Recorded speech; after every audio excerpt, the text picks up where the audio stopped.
Je vous salue tous dans le nom puissant de Jésus-Christ, vous qui êtes membres du temps des paroliers, vous qui nous suivez depuis la Côte d'Ivoire et même au-delà des frontières ivoiriennes.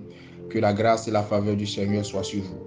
Je prie que Dieu, dans son infinie bonté, vous donne la force pour vous qui jeûnez avec nous depuis ce 5 octobre, de pouvoir observer ce jeûne selon vos possibilités. Ce matin, le docteur Yazi vous parlera du carême. Malcolm X disait, et je cite, « Ne t'engage jamais dans une chose sans connaître au préalable les tenants et aboutissants de cette chose. » Fin de citation. Beaucoup font le carême, mais peu de personnes connaissent en vérité le sens profond de ce mot. Le mot carême vient du latin quadrissima ou quadrissima dies, qui signifie 40e jour. Le mot carême est un synonyme du mot jeûne.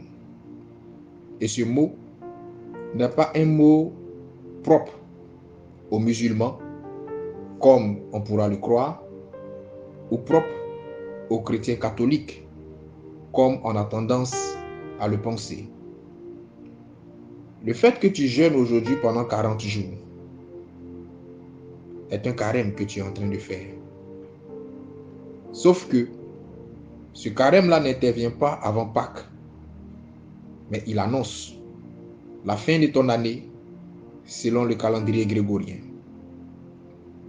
Une année se prépare physiquement, mais une année se prépare surtout spirituellement. Chaque fin d'année est un combat et chaque fin d'année est une sélection que le monde spirituel fait. Les plus faibles sont emportés et les plus forts restent. Les plus chanceux sont épargnés et les moins chanceux partent. Il y a ceux qui partent parce que Dieu l'a voulu. Que son nom soit donc béni pour cela.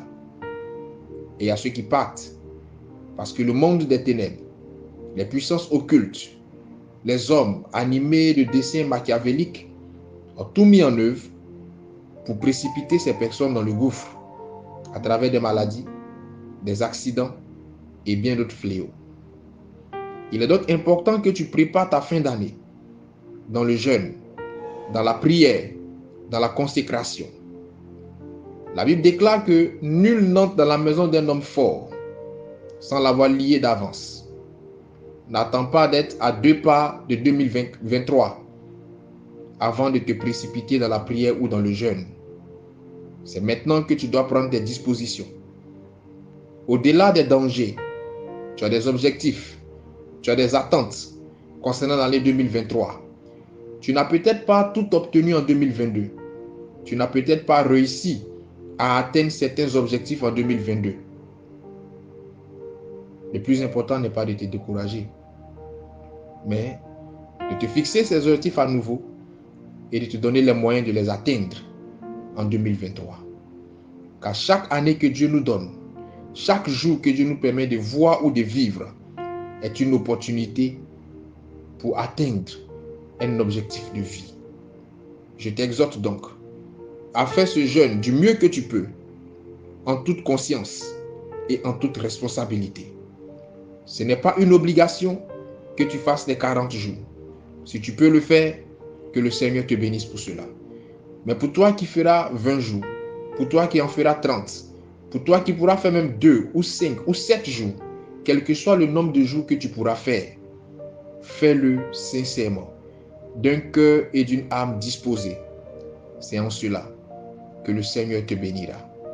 Tu ne jeûnes pas pour les beaux yeux du docteur Yazi que je suis, mais tu jeûnes afin d'implorer la grâce de Dieu en ta faveur, de sorte à ce que le Seigneur manifeste sa gloire dans ta vie.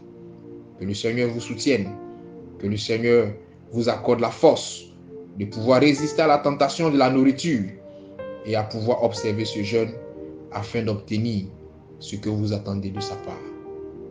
Shalom chez vous.